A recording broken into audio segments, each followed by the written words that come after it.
Ang tuta ni Eric. Magkaibigan. Sina Eric at Bong. Kaarawan ni Eric.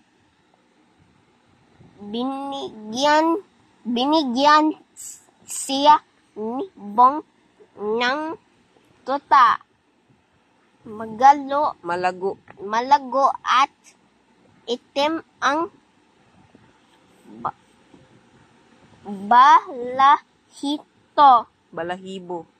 balahibo nito. Aw!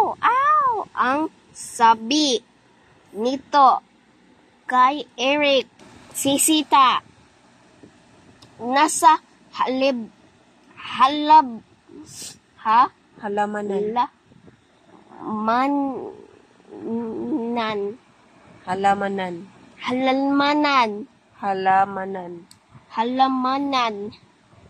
Si Sita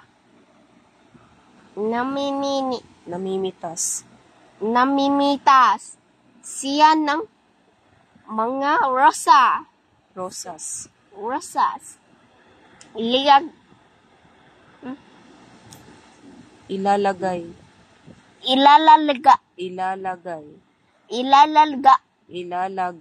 Ilalagay niya ito sa florera.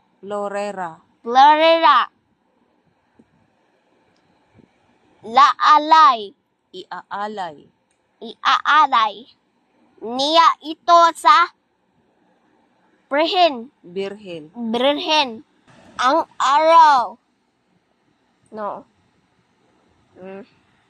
Ang araw. Nita. Tingnan mo ang araw.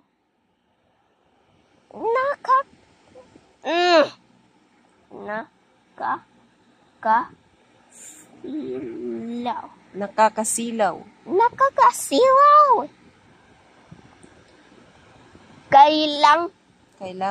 Kailangan ng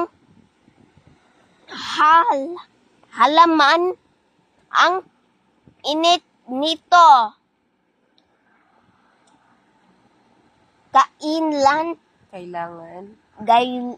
Kailangan din ito ng hayop. Kailangan ito ng lahat.